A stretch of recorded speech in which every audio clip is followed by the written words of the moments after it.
নমস্কার, দীপন খাসনবী আবার ফিরে এলাম। আমরা বেশ কয়েকদিন ধরে আলোচনা করছি blockchain, bitcoin, Ethereum, cryptocurrency trading এইসব নিয়ে। তো এই আলোচনার সঙ্গে একটা জিনিস আরো বারে বারে আমাদের সামনে আসে, যেটা নিয়েও কিছু সময় যদি আমরা আলোচনা করতে পারি তাহলে ভালো হয়। সেটা হচ্ছে এনএফটি।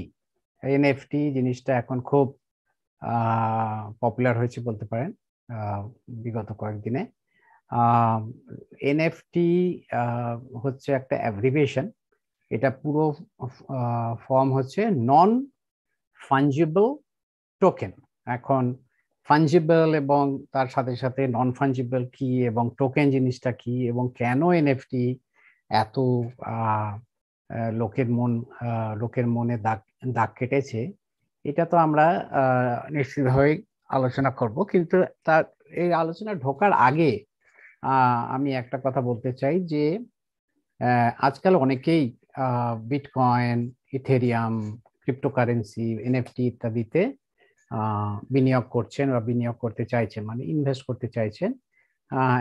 এমন একটা কথাও মোটামুটি ছড়িয়ে গেছে যে এইসব জিনিসে যদি আমরা কিছু টাকা ঢালি তাহলে চটজলদি খুব ভালো একটা রিটার্ন বা একটা মুনাফা বা একটা প্রফিট হতে পারে।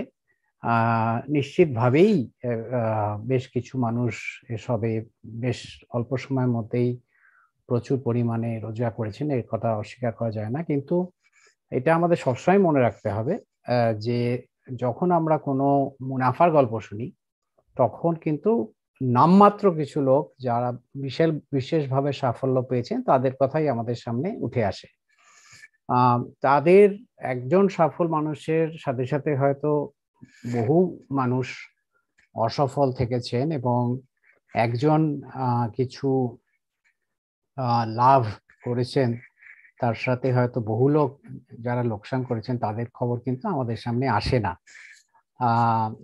সুতরাং যে কোনো সময় আমরা কোনো মুনাফার দিকে তাকাবো, আমাদের পুরো জিনিসটাকে এন্ড টু এন্ড বা টোটাল পার্সপেক্টিভ যেটা বলা হয়, যে পুরোপুরি জিনিসটাকে আমাদের বোঝা হচ্ছে শুধুমাত্র কিছু গল্প বা অ্যানেকডোটাল গল্প যে লোকে প্রচুর পয়সা করছে সেই জন্য আমারও এর মধ্যে ঢুকে যাওয়া উচিত না। এবং বেশিরভাগ সময়ই আমাদের যেটা মনে হয় যে আমি যদি তাড়াতাড়ি করে না ঢুকি তাহলে হয়তো আমাদের অনেকটা লোকসান হয়ে যাবে। সেই জিনিসটা কিন্তু আমাদের ভাবা দরকার। দ্বিতীয় যেটা আমি বলবো যে যে কোনো জায়গাতেই আমরা যদি লগ্নি করি, সে আমরা রিয়েল এস্টেটে করি বা জমিতে করি বা আমরা যদি শেয়ার মার্কেটে, শেয়ার বাজারে করি, সব জায়গাতেই কিন্তু আমরা বলি যে আমাদের একটুখানি পড়াশোনা করা উচিত এবং কিছু বিশেষজ্ঞের সঙ্গে কথা বলা উচিত। তা নাহলে কিন্তু বেশিরভাগ সময় যারা এসব না করে এইসব জায়গায় ঢুকে পড়েন, দেখা যায় যে তারা কিন্তু মুনাফার চেয়ে লোকসানের দিকেই বেশি তাদের নাম দেখা যায়। এবং তৃতীয় যেটা হচ্ছে সেটা হচ্ছে যে এই সব ব্যাপারে কিন্তু বহু লোক অনেক কিছু গুজব ছড়ায়। এবং এটা আপনারা নিশ্চয়ই এতদিনে বুঝতে পেরেছেন যে bitcoin, blockchain, cryptocurrency, crypto trading এবং এনএফটি এই জিনিসগুলো কিন্তু খুব সহজ জিনিস। এটা কিন্তু মানে চাল ডাল তেল নুনের মতো কিছু টাকায় কিনলাম এবং আর কিছু টাকায় বেচে দিয়ে কিছু মুনাফা করলাম, এর মতো কিন্তু এত সহজ জিনিস নয়। এটা কিন্তু একটা বিশেষভাবে একটা হাই টেকনোলজি বা কাটিং এজ টেকনোলজি বা প্রযুক্তির উপর এটা দাঁড়িয়ে আছে। এবং সেই জন্য আমাদের ভাবতে হবে যে এইটার নিবেশ করবার আগে ফাটকাবাজির যে করে যে বেশ কিছু লোক সবসময় আমাদের বোকা বানিয়ে কিছু পয়সা বানানোর প্রচেষ্টা করছেন, সেই সব লোকেদের কথা আমরা কি শুনছি না? আমার মনে হয় তাদের কথা না শুনে বিভিন্ন জায়গায় বিভিন্ন ফোরামে, যেমন ইউটিউব বা সোশ্যাল মিডিয়া বা অন্যান্য জায়গায় ম্যাগাজিন, নিউজ পেপার, তাতে যদি আমরা নিরপেক্ষ যদি একটা মতামত নিতে পারি সেটাই আমার মনে হয় অনেক ভালো। তো যাই হোক, এই তিনটের জিনিস শুধু এই ক্ষেত্রে নয়, এর আগে যা সব আলোচনা করেছি, এবং যে কোনো সময় আমরা কিছু টাকা কোনো জায়গায় যখন লগ্নি করতে চাই, এই জিনিসগুলো কিন্তু মাথায় রাখা খুব প্রয়োজন। তো এখন ঢোকা যাক নন ফাঞ্জিবল টোকেন। তো প্রথমেই যে জিনিসটা আমাদের মাথায় ঢুকবে যে ফাঞ্জিবল জিনিসটা কি এবং নন ফাঞ্জিবল জিনিসটা কি, মানে আহ, আহ, তাহলে প্রথমে দেখা যাক ফাঞ্জিবল। ফাঞ্জিবল হচ্ছে এমন একটা জিনিস, যেমন ধরুন আহ, আজকে আমার চিনি খেতে ইচ্ছে করছে, এবং চিনির বদলে আমি যদি, কেন আমি চিনি খাচ্ছি? চিনি আমি খাচ্ছি মিষ্টির জন্য, তাই না? তো আজকে যদি আমি চিনি না খেয়ে যদি গুড় খাই, বা চিনির বদলে যদি একটা সুগার ফ্রি খাই বা লো ক্যালোরি চিনি খাই, তাহলে কিন্তু আমি চিনির বদলে আহ, চিনিটাকে একটা কিছু দিয়ে সাবস্টিটিউট করতে পারি, যতক্ষণ আমার স্বাদটা, মিষ্টি স্বাদটা যেটা আমি চাইছি সেটা আমি পাচ্ছি। কিন্তু যদি আমার এখন এখন চিনির বদলে যদি আমাকে কেউ বলে তুমি নুন খাও, বা কেউ যদি বলে তুমি লঙ্কা খাও, তাহলে কিন্তু সেখানে আমরা কিন্তু সেটাতে আমরা সায় দিতে পারি না, তাই না? তার মানে আমাদের জীবনে অনেক কিছুই আছে যে সব জিনিসগুলো একটা জিনিস যে অন্য একটা জিনিসকে আমরা রিপ্লেস করতে পারি, এবং অনেক জিনিসই আছে যেটা একটার বদলে আরেকটা দিয়ে রিপ্লেস করা যায় না। যেমন যেটা খুব ভালো আহ, উদাহরণ সকলের সামনে খুব সহজেই আসা যায়, সেটা হচ্ছে ধরুন টাকা, তাই না? আমার কাছে 100 টাকা আছে, আপনি যদি আমার কাছে এসে বলেন যে 100 টাকার বদলে তো আমি তোমাকে খুচরো করে দিন, তাহলে আমাকে আপনি হয়তো দুটো, আমি যদি বলি আপনি দুটো 50 দিলেন, বা 10টা 10 দিলেন, বা একটা 50, বা দুটো 20 একটা 10 দিলেন, তাহলে কিন্তু আমার যে টাকার যে মুদ্রাটা ছিল, যে তার যে দামটা ছিল, সেই দামটা কিন্তু কোনো পরিবর্তন হচ্ছে না। সুতরাং আমার কিন্তু সেই হিসেবে কোনো, আমরা যখন ব্যাংকে ধরুন 1000 টাকা তুলতে যাই, সেটা একটা 10টা 100 টাকার নোট বা 2000 টাকার ধরা যায় আজকের যুগে, চারটে 500 টাকার নোট পাচ্ছি না, একটা 2000 টাকার নোট পাচ্ছি না, 20টা 100 টাকার নোট পাচ্ছি, সেই নিয়ে কিন্তু আমরা মাথা তেমন ঘামাই না। সুতরাং এই ক্ষেত্রে এই জিনিসটা, এই যে জিনিসটা, একটা জিনিস আরেকটা জিনিস দিয়ে যখন এটাকে কোনো রকম তার ভ্যালু বা কোনো রকম তার মূল্য যদি আমরা না কমিয়ে একটা দিয়ে অন্য একটা জিনিস দিয়ে তাকে রিপ্লেস করতে পারি, তাকে বলা হয় ফাঞ্জিবল। কিন্তু ধরুন টাকার মধ্যে এমন হতে পারে যে আমি হয়তো একটা টাকা নিয়ে বললাম যে আমার এই নাম্বারের টাকাটা আমার কাছে আছে, যেটা আমরা জানি যে রিজার্ভ ব্যাংক অফ ইন্ডিয়া, যেটা আমরা এই আহ, আগের একটা অধ্যায়ে দেখেছি যে আমাদের দেশে যে central bank, reserve bank of India, তারা যে তাদের একমাত্র দায়িত্ব আছে টাকা রিলিজ করার বা কারেন্সি রিলিজ করার, এবং যখনই একটা টাকা রিলিজ করা হয় আপনি দেখবেন যে সমস্ত টাকার উপর একটা ইউনিক নাম্বার আছে। এখন ধরুন আমি যদি একটা নোট 100 টাকা নিয়ে বলি যে এই টাকার যে নাম্বারটা আছে, এই নাম্বারেরই আরেকটা টাকা আমার, এই এই নাম্বারটার জন্য এটা আমার কাছে ভীষণভাবে আহ মূল্যবান, তাহলে কিন্তু সেইটার বদলে কিন্তু অন্য একটা 100 টাকার নোট, যেটা অন্য নাম্বার, সেটা কিন্তু একটা এটাকে দিয়ে ওটাকে রিপ্লেস করা যায় না।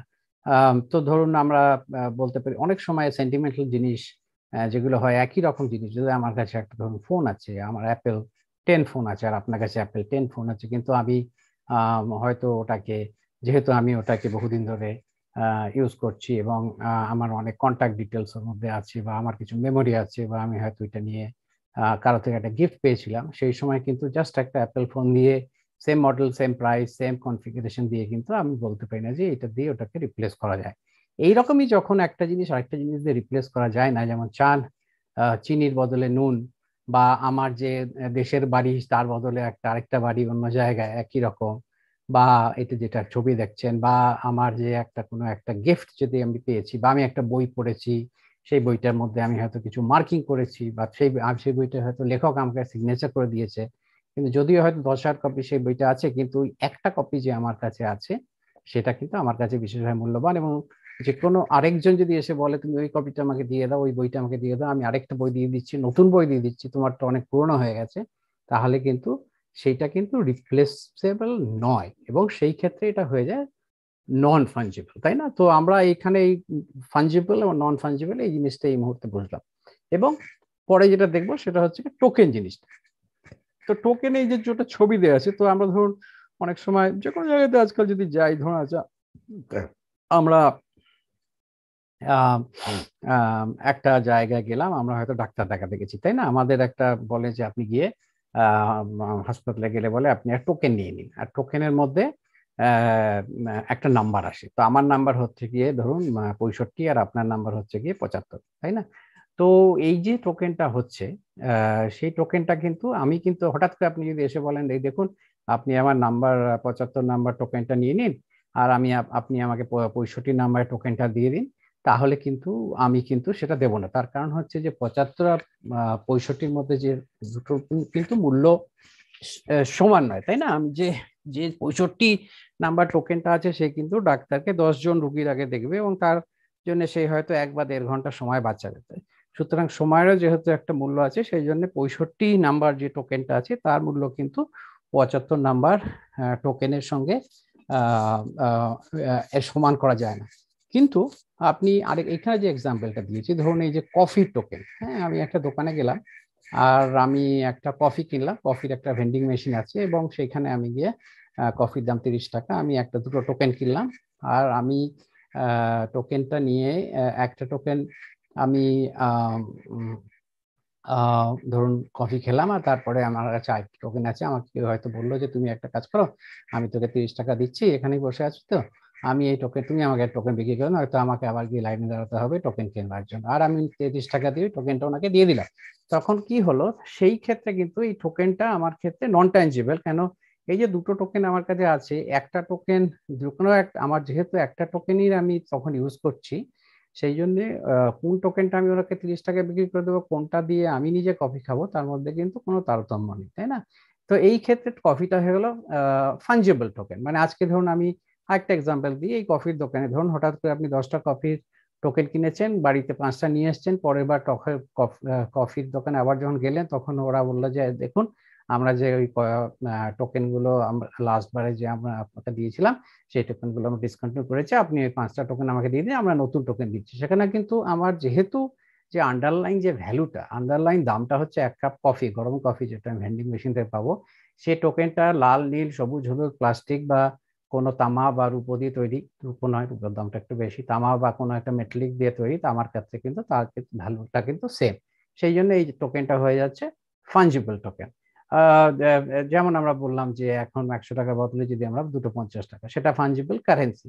আবার এই যে বাদিকে আমরা যে ছবিটা দেখতে পাচ্ছি সেটা হচ্ছে যে আপনারা দেখবেন যে যে কোনো সময় ক্যাসিনোতে গেলে এইগুলো কেনা হয়। ব্ল্যাকটা টিপিক্যালি হয় আমেরিকাতে, ব্ল্যাক টোকেনটা হয় $100, এগুলো সমস্ত একটা মূল্য আছে। যতদূর আমি জানি সাদা হয় $1, তারপরে $5, $10 ব্ল্যাকটা, এবং তার বেশি এগুলো কম দামের, এগুলো $5 বা $10 হয়। তো আজকে যদি আমার কাছে দুটো এই কালো রঙের টোকেন থাকে, তার মানে $200 হলো, এবং সেই $200 আমি যে কি টোকেন পাচ্ছি, যতক্ষণ না ওই টোকেনটা আমি ওদের কাছে টেবিলে বসলে ওটার মূল্যটা ওরা $100 হিসেবেই মানবে, এবং যদি আমি খেলার শেষে দুটো টোকেন বেঁচে যায় এবং ফেরত দিয়ে ডলার নিতে চাই, তা আমাকে দুটোর জন্য $200 ফেরত দেবে, তাহলে আমি কিন্তু কখনোই এটা নিয়ে চিন্তা করব না যে এই টোকেনটা, এই $200 দুটো টোকেন আমার হাতে যেটা ছিল সেটা আমার পাশের লোকটা যদি আমাকে বলে যে ধরুন আমি আজকে রাত্রিবেলা আপনি চলে যাচ্ছে, আপনার দুটো টোকেন আছে, এই নিন $200 হাতে দিলাম, আপনি এই টোকেনগুলো আমাকে দিয়ে যান, আমি তো এখনো খেলবো, আমার উঠে গিয়ে আর নতুন করে টোকেন নেওয়ার ইচ্ছা নেই, তাই না? তাহলে আমি ইমিডিয়েটলি এটাকে হ্যান্ড ওভার করে দেবো বা হস্তান্তর করে দেবো, এবং সেই জন্য এই টোকেনগুলো হয়ে গেল কিন্তু ফাঞ্জিবল টোকেন, তাই না? তো আমরা এখন দেখতে পেলাম টোকেন মানে হচ্ছে এমন একটা জিনিস যার পিছনে কোনো একটা, যেটার নিজস্ব কোনো দাম নেই। যেমন ধরুন একটা কালো টোকেনের নিজস্ব কিন্তু কোনো দাম নেই, কিন্তু ওই কালো টোকেনটা দেখালে তাকে যদি আমি রিপ্লেস করি, তাকে যদি এক্সচেঞ্জ করি, তাহলে আমি $100 পাবো। তার মানে টোকেনের নিজস্ব কোনো হয়তো তেমন দাম নেই, কিন্তু টোকেনের এমন একটা জিনিস যেটার একটা আন্ডারলাইন ভ্যালু আছে। যেমন কফির টোকেন হলে ওই টোকেনের বদলে আমি 1 কাপ কফি পাবো। তারপরে কোনো যদি এই এতে ক্যাসিনোতে গেলে কালো টোকেন দেখালে আমি $100 পাবো, বা ডক্টরের জায়গায় যদি 65 দেখাই তাহলে 64 জন এরপরে আমি একটা ডক্টরকে দেখানোর সুযোগ পাবো, তাই না? তাহলে এখন এখানে টোকেন আর তার সঙ্গে ফাঞ্জিবল, তার সঙ্গে ননটা যদি মিশিয়ে দিই, তাহলে নন ফাঞ্জিবল টোকেন হচ্ছে এমন একটা টোকেন, সেটা ডিজিটাল হোক বা ফিজিক্যাল হোক, মানে হাতে ধরা যাক বা কম্পিউটার মধ্যে থাকুক, যেটার এমন একটা তার যে ভ্যালুটা যে আছে টোকেনের পেছনে যে আন্ডারলাইন ভ্যালুটা আছে, সেই ভ্যালুটা এমন একটা জিনিস যে টোকেনটা হস্তান্তর করলে মানে টোকেনটা একটা টোকেন অন্য টোকেন দিয়ে সেটাকে রিপ্লেস করতে পারে না। তার মানে সেই টোকেনটা কোনো একটা জিনিসের যে ভ্যালুটা আছে সেই ভ্যালুটার সঙ্গে এমন ভাবে অঙ্গাঙ্গিভাবে জড়িত যে ওই টোকেনটা যদি আমরা পরিবর্তন করে দিই তাহলে আন্ডারলাইন যে তার পেছনে যে ভ্যালুয়েবল জিনিসটার সঙ্গে টোকেনটা যুক্ত সেটারও কিন্তু ভ্যালু চলে যাবে। তাহলে একটা জাস্ট কফির এক্সাম্পল দিই, তাহলে ধরুন একটা জায়গায় আমরা গেলাম, সব জায়গায় সবগুলো কফির দোকানে 1 কাপ কফি বানানো হবে দিনে, যেখানে কিনা হয়তো কিছুটা সোনার গুঁড়ো আর কিছু রূপোর গুঁড়ো দিয়ে বানানো হবে, তার দাম হচ্ছে $1 নয় $100, এবং তার জন্য যে টোকেনটা, এবং সেটা 1 কাপই বানানো হবে, এবং তার জন্য দিনে একটা টোকেন দেওয়া হবে, সেটার কালারটা হবে ধরুন সাদা রঙের আর বাকি সবগুলো হবে হলুদ রঙের। তো আমার যদি ওই রকম একটা সাদা টোকেন থাকে যেটা আমি $100 দিয়ে যে কফিটা বুক করেছি, তারপরেও যদি কেউ এসে আমাকে বলে আপনি সাদাটা নিয়ে নিন, আর আমাকে যদি সেটাও বলে যে আপনি $1 100টা হলুদ রঙের টোকেন আমাকে দিয়ে দিন, তাহলে কিন্তু ওইটা ফাঞ্জিবিলিটি যেহেতু নেই, সেই জন্য ওটা কিন্তু রিপ্লেসেবল হয় না। কেন যেই মুহূর্তে আমি আমার ওই $100 কালো রঙের টোকেনটা হ্যান্ড ওভার করে দেবো, সঙ্গে সঙ্গে দিনে যে 1 কাপ স্পেশাল কফি বানানো হবে সেই কফিটা কিন্তু আমি আর পাবো না, সেই পাবে যার কাছে ওই টোকেনটা চলে গেল, তাই না? তো এখন দেখা যাক এই জিনিসটা ক্রিপ্টোকারেন্সির ক্ষেত্রে কি হয়। তো আমরা ক্রিপ্টোকারেন্সি আমরা দেখেছি যে ক্রিপ্টোকারেন্সি হচ্ছে এমন একটা কারেন্সি যেটা মানির বিভিন্ন বিভিন্ন সময় ধরা যায় কারেন্সি যে ইভলিউশন হয়েছে, মানে বার্টার প্রথমে তো নিজেই লোকে বানাতো যা কিছু, মানে নিজেই শিকার করে আনতো, তারপর নিজে খেত, তারপর নিজে চাষ করতো, নিজেরা খেত, তারপর যাদের যা এক্সেস হতে শুরু করলো বেচাকেনার মধ্যে চলে এলো, যে আমার কাছে চাল আছে তোমার কাছে ডাল আছে আমরা এক্সচেঞ্জ করি, সেটা হচ্ছে প্রথম বার্টার সিস্টেম। তারপরে হলো যে তোমার কাছে চাল ডাল আছে আর আমার কাছে কিছু স্কিল আছে, মানে আমি হয়তো জুতো সেলাই করতে পারি, জামা সেলাই করতে পারি, আমি বাড়ি বানাতে পারি, তুমি আমাকে খাবার দাও আর আমি তোমার বাড়ি বানিয়ে দেবো, সেটা বার্টার সিস্টেম হলো। এবং এক সময় দেখা গেল যে এই বার্টার সিস্টেম পুরোপুরি চলছে না, কেন আমার কাছে কিছু আছে যেটা আমি দিতে চাই কিন্তু সেটা নেওয়ার মতো লোক নেই, আর যাদের কাছে যারা কিছু বেচতে চায় বা যারা কিছু আমাকে দিতে চায় তাদের কাছে এমন কিছু আছে যেটা আমার দরকার নেই, তাই না? তখনই এলো মুদ্রা। সে মুদ্রা প্রথমে হলো সোনার মুদ্রা, রূপোর মুদ্রা, যতটা মুদ্রার দাম তার নিচে যে তাই সেইটা মুদ্রা দিলে তত দামেরই জিনিস আমি পেতাম। তারপরে ধীরে ধীরে হলো ফিয়াট কারেন্সি, পরে এলো digital currency, digital credit card, digital transaction, এবং তারপর হলো ক্রিপ্টোকারেন্সি। আর ক্রিপ্টোকারেন্সিটা আমরা দেখলাম যেটা হচ্ছে গিয়ে ব্লক চেনের ওপর টেকনোলজিটা ইউজ করে ক্রিপ্টোকারেন্সি ইউজ করা হচ্ছে, এবং সেই ব্লক চেন টেকনোলজি যেটা ইথেরিয়াম ব্লক চেন বা অরিজিনাল ব্লক চেন বলি, বা ইথেরিয়াম নিজস্ব ব্লক চেন যে আছে, এবং আরো কয়েকটা টেকনোলজি, সবই একটা বড় একটা ছাতার নিচে আছে যাকে আমরা ব্লক চেন টেকনোলজি। যে ব্লক চেন আমরা যেরকম দেখলাম যে এটা স্পেশালাইজেশন হচ্ছে যে এটা একটা পাবলিক একটা ট্রানজাকশনের যে লেজার বা যে পুরোপুরি যে কে কোথায় টাকার ক্ষেত্রে এবং অন্যান্য অনেক অ্যাপ্লিকেশন দেখেছি, বা টাকার ক্ষেত্রে দেখা যায় কার থেকে কে কত টাকা কে কাকে দিয়েছে কখন দিয়েছে, এবং সেই পুরো ট্রানজাকশন একটা লেজারে ভরা হয়, যেটা সেন্ট্রালাইজ নয়, ডিসেন্ট্রালাইজ ভাবে যারাই এখানে পার্টিসিপেট করে তাদের কাছে থাকে, মাল্টিপল কপি তৈরি করা হয়, এবং যেহেতু মাল্টিপল কপি তৈরি করা হয় সেই জন্য এই ট্রানজাকশনটাকে কখনোই সে মানে ডেটা হারিয়ে গেল বা কেউ ম্যানিপুলেট করে দিল বা কেউ হ্যাকিং করে দিল, এসবগুলো সম্ভব না। একবার যখন ট্রানজাকশনটা হয়ে যায় সেটা চিরজীবনের জন্য সেফ হয়ে যায়, অ্যাবসলিউটলি সেফ হয়ে যায়। এবং সেই টেকনোলজির ওপরেই যদি আমরা এই টোকেন গুলো রাখি, যেটা বললাম যে আজকে আমার কাছে একটা টোকেন আছে, এটার দাম $100 এবং একটা কফি, সেটা একটা ডিজিটাল টোকেন করে আমি হয়তো সেটাকে ব্লক চেনের ওপর সেভ করে দিলে সেটা চিরকালই, কালকে যদি কেউ এসে বলে যে না না এটা তোমার না এটা আমার টোকেন ছিল, তাহলে কিন্তু আমি নিশ্চিতভাবে গিয়ে প্রমাণ করতে পারবো ব্লক চেনের পুরো হিস্ট্রিটা অ্যাভেলেবেল থাকবে। শুধু একটা কপি নয়, হাজার হাজার লাখ লাখ কপি, এই মুহূর্তে 10 লাখ কপি সমস্ত ব্লকচেনের যে টোটাল ট্রানসাকশনের যে বিভিন্ন হাব আছে তাতে 1 মিলিয়ন বা 10 লাখ কপি হয়ে আছে, সেটা আমি নিশ্চিতভাবে প্রমাণ করতে পারবো। এখন $100 জন্য হয়তো আমি হয়তো একটা টোকেন বানাবো না, কিন্তু যদি আমার এমন একটা জিনিস হয় যার দাম $1 মিলিয়ন, যেটা খুব বেশিভাবে দেখা যায় যখন এমন সব জিনিসে দেখা যায়, এটা খুব বেশিভাবে দেখা যায় ধরুন আর্টের ক্ষেত্রে। আর্টে তো আমরা জানি যে এখন আর্টের বিভিন্ন আর্টিস্টের কাজ প্রায় 200, 300, 400, 500 মিলিয়ন ডলার বিক্রি হচ্ছে। এখন কার কাছে আছে ওনারশিপ আছে, কাল যদি কেউ এসে বলে না না এটা তুমি ওনারশিপ নাও, এটা অ্যাকচুয়ালি আমার, কেন ফিজিক্যাল ওনারশিপ যার কাছেই থাকুক, কেউ যদি এসে বলতে পারে যে সেটা তার থেকে কেউ চুরি করে নিয়ে গেছে, এটা আমার বাড়ি থেকে চুরি হয়ে গেছিল, এবং তারপরে যদি তাই নিয়ে একটা পুলিশ কেস করে, এবং তার পুলিশ কেসে প্রথমে পুলিশ কেস করলেই তো একটা আমার কাছে যে আর্টের পিসটা আছে সেটা আমি কাউকে দেখাতে পারবো না, সেটা কারোর কাছে বিক্রি করতে পারবো না, এবং এমন যদি হয় যে কোর্ট এটা বিশ্বাসও করলো, তাহলে আমার এটা যদি আমার কাছে তেমন ডেটা বা তেমন কাছে ডকুমেন্টেশন না থাকে, তাহলে এমন হতে পারে যে আর্টটা আমার হাতছাড়া হয়ে যেতে পারে। কিন্তু আমি যদি একটা ডিজিটাল টোকেন বানিয়ে রাখি এবং যেখানে পুরোপুরিভাবে এই আর্টের ওনারশিপটা আমি একটা ক্রিপ্টোকারেন্সি টোকেন হিসেবে ব্লকচেনে সেভ করে রাখি এবং সকলের কাছেই তার একটা কপি থাকে পাবলিক লেজারে, তাহলে কিন্তু এই জিনিসটা আর হওয়া সম্ভব নয়। সেই জন্য ধীরে ধীরে বেশ কিছু ক্ষেত্রে লোকে এই এনএফটির দিকে, নন ফাঞ্জিবল টোকেনের দিকে যাচ্ছে। আমরা বললাম যে এনএফটি একটা ব্লকচেন টেকনোলজির উপরে তো এটা একটা ভিজুয়াল রিপ্রেজেন্টেশন।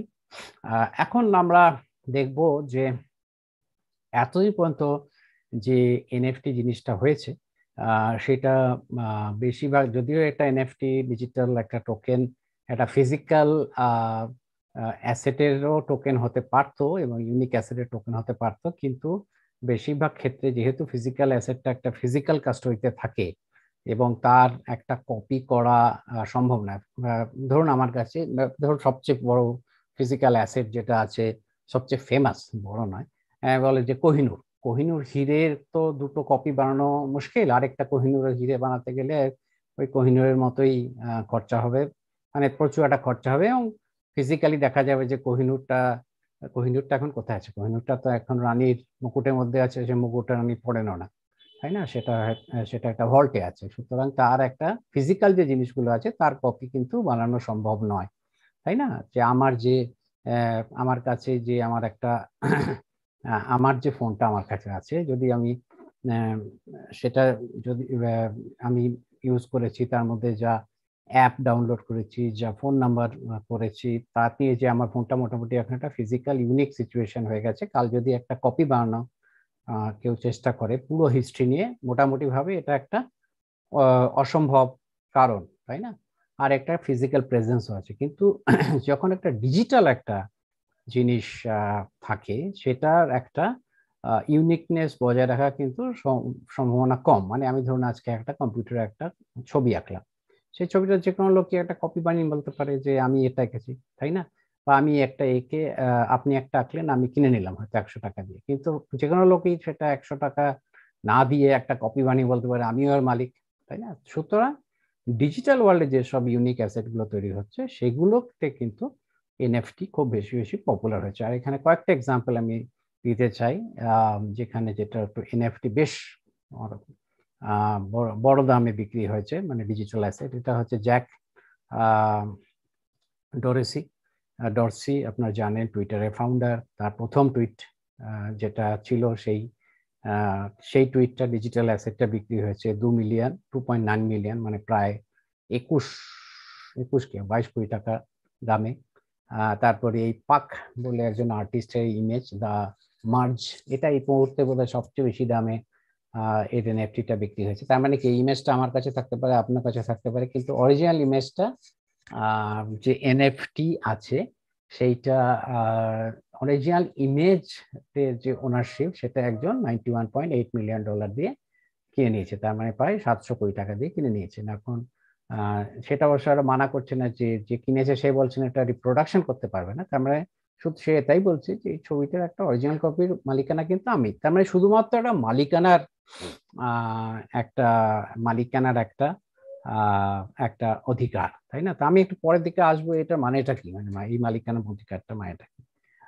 তারপরে এটা হচ্ছে এই ক্রিপ্টো পাঙ্ক, এক ভদ্রলোক বোধহয় প্রায় দুইজন মিলে যতদূর আমি 2000 মতো এরকম পাঙ্ক বানিয়ে তারা বিক্রি শুরু করেন, এবং বেশ কিছু কোনোটা $8 মিলিয়ন মানে 56 কোটি টাকায়, কোনোটা 7 মিলিয়ন, দুটোই 8 মিলিয়ন প্রায়, একটা 10 মিলিয়ন মানে প্রায় 70 কোটি টাকা, একটা 23 মানে 10 মিলিয়ন মানে 700 কোটি টাকা, একটা আরেকটা এরকম করে করে তারা একটা বিরাট একটা অঙ্ক তারা কিনেছে। নাও এইটাও আমি আগের মতোই বলবো, এটারও একটা কপি আমি রাখতে পারি, কপি তো আমি ছবিটা লাগিয়ে দিয়েছি, কিন্তু যে যে বলতে পারে যে এটা, যদি এটা মিলিয়ন কপি আছে, ইনফ্যাক্ট সকলের কাছে এটা মানে বিলিয়ন বা মিলিয়ন বিলিয়ন লোকের কাছে একটা কপি আছে, কিন্তু জানো আমার কাছে আছে দা অরিজিনাল মাসে।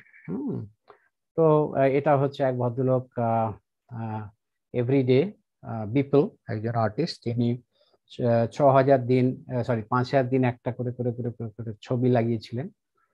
তারপরে সেটাকে বিক্রি করেন $70 মিলিয়ন, প্রায় 800 কোটি টাকা, সরি 70 × 70 500 কোটি টাকায়। এটা একটা ভিডিও, ছোট ভিডিও, 20 সেকেন্ডের ভিডিও বলে বা 10 সেকেন্ডের ভিডিও, একজন মানুষ, বড় মানুষ শুয়ে আছে, তার সারা গায়ে নানা রকম গালাগালি লেখা আছে, তার পাশ দিয়ে লোকজন হেঁটে যাচ্ছে। সেটা বিক্রি, যেটাও বিপুল বানায়, বিপুল যে আর্টিস্ট, যেটা প্রায় $6.5 মিলিয়ন, মানে তার দাম হচ্ছে প্রায় 42 কোটি টাকা বিক্রি হয়। এখন যে কোশ্চেন তো যেটা হচ্ছে, সেটা হচ্ছে কি যে এই যে জিনিসটা তো মোটামুটি আমরা বুঝলাম, কিন্তু এই জিনিসটা কি টিকবে, এটা কি চলবে, এটা কি একটা ফ্যাড, না এটা একটা রিয়েলিটি? তো প্রথমেই দেখা যাক যে এটা কোন ক্ষেত্রে এনএফটি দাম ফাম গুলো ছেড়ে দিন, যাদের কাছে প্রচুর টাকা আছে তারা কিনছে, সে বড় লোকরা অনেক কারণেই কেনে। আমরা জানি ভারতবর্ষে একজন বড় লোক আছে যিনি 10,000 কোটি টাকা দিয়ে বাড়ি বানিয়েছেন, কিন্তু তার 5জন ফ্যামিলি মেম্বার। সুতরাং কেউ ইয়ট কিনছেন, কেউ ফুটবল ক্লাব কিনছে কিন্তু কোনোদিন ফুটবল দেখতে যাচ্ছে না, কেউ ক্রিকেট ক্লাব কিনছে হয়তো, কিন্তু কোনোদিন হয়তো ক্রিকেট খেলছে না, ছেড়ে দিন, সেটা তো একটা আলাদা ব্যাপার। কিন্তু এটা একটা দু তিনটে কোশ্চেন আসছে। একটা হচ্ছে যে একটা ফিজিক্যাল জিনিসের যে একটা ওনারশিপ এবং ইউনিক ওনারশিপ, সেই জিনিসটা আমরা বুঝতে পারি, কিন্তু ডিজিটাল জিনিসের যে ওনারশিপ আছে সেইটা আমার কাছে ইউনিক, সেটা উল্টোটা কি না। কিন্তু এখন পর্যন্ত যে জিনিসগুলো আমরা দেখলাম সেটা হচ্ছে মোটামুটি ডিজিটাল আর্টের এক্সাম্পল দেখলাম, এবং তাদের একটা ওনারশিপ। কিন্তু এখন যখন মার্কেটটা যখন বা বাজারটা যখন বড় বড় হচ্ছে, এখন অনেক নতুন নতুন জিনিস আসছে। যেমন ধরুন এই একটা ছবি, যেটা মহাত্মা গান্ধীর সময় জওহরলাল নেহরুর হয়তো একটা তোলা ছবি, তার ছবিটার লক্ষ লক্ষ কপি আছে, কিন্তু সেটার যে অরিজিনাল ডিজিটাল রাইটস সেটা হয়তো একজন কেউ কিনে নিল। কিছুদিন আগে আমরা দেখলাম যে হিন্দুস্তান টাইমস, যাদের কাছে অনেক এরকম ছবির সত্তা আছে বা বা রাইটস আছে, অনেক ভিডিও রাইটস আছে, বা কোনো নিউজ পেপার, হিন্দুস্তান টাইমসের যে বিভিন্ন নিউজ পেপার, বিভিন্ন দিনের নিউজ পেপারের স্বাধীনতার পরের দিন বা 1971 সালের পরের দিন, যে পাকিস্তান যখন 16ই মার্চ ওরা সারেন্ডার করে বা নথি স্বীকার করে, সেদিনের নিউজ পেপার, বা 1984 সালের নিউজ পেপার, যেদিন ইন্দিরা গান্ধী মারা যান, সেই দিনের যে অরিজিনাল রাইটস, ডিজিটাল রাইটসটা তারা এনএফটি হিসেবে বিক্রি করছে, হয়তো 2 লাখ, 3 লাখ, 5 লাখ, 10 লাখ। তার মানেটা কি হলো, আমার কাছে পেপারটা তো, হ্যাঁ, আমি কোথাও মার্কেট থেকে হয়তো কিনতে পারি, হয়তো অনেক কম দামে পেয়ে যাবে যদি 40 বছর আগে পেপার কেউ রেখে থাকেন। আর ডিজিটাল ইমেজ তো আমার কাছে ফ্রি তো আছে, কিন্তু আমার একটা ব্র্যাগিং রাইটস হলো, বলার অধিকার হলো যে আমার কাছে এটা অরিজিনাল ডিজিটাল রাইটসটা। এখন কিভাবে সেটা আমি দেখাবো, একটা তো হচ্ছে যে আমি লোককে বলতে পারি, আমি ওটা একটা বাড়িতে প্রিন্ট করে রাখতে পারি, তার নিচে একটা হয়তো কিউআর কোড দিলাম যে এটা আমি দীপঙ্কর খাসনবিশ, বা আপনি, যে আপনার নাম, আপনি সেটা ওনার। বা এটা হয়তো ধীরে ধীরে একটা রিপোজিটরি আসবে, যে এই যে বিপ্লবের যে জিনিসগুলো আমরা জানি ওনারকে, এবং সেই দেখেই যেমন ওনার বড়, আমি আবার বলছি এই নয় যে অনেক সময় দেখা যায় লোকে 10টা গাড়ি কিনে রেখেছেন, গাড়ি তো 4 চাকা হলে এদিক থেকে ওদিকে যাওয়াই যেতে পারে, তাই না? কিন্তু আপনি হয়তো 4 কোটি টাকা দিয়ে 10টা গাড়ি 40 কোটি টাকা একটু আটকে রেখেছে, এই দেখানোর জন্য আমার গ্যারেজে অনেক গাড়ি আছে, সেরকম আমার কাছে এরকম অনেক ডিজিটাল রাইটস আছে।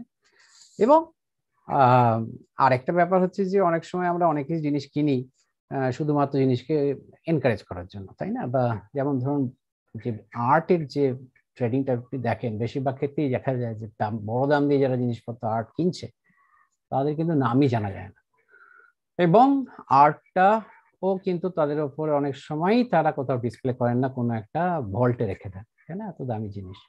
তার মানে একদিকে তারা জানাচ্ছেন না যে তারা কে, আরেকদিকে তারা ডিসপ্লেও করছেন না তাদের কাউকে দেখানোর জন্য। তার মানে কিনলেন না, জাস্ট একটা যাতে আর্ট, একটা মার্কেটটা একটা ভাইব্রেন্ট হয়, লোকের নতুন নতুন আর্ট বানায়, যারা আর্টিস্ট আছে তারা এনকারেজ হয়, তাই জন্য। এবং একটা ইনভেস্টমেন্ট হিসেবে রাখলো যে আজকে যদি আমি 100 কোটি টাকা আমার কাছে আছে, আমি কোথায় ইনভেস্ট করব, জমি কিনবো, বাড়ি কিনবো, বা একটা আর্ট কিনে রাখলাম, হয়তো সেটা 100 কোটি হবে, তারপর এত 20% পেলাম।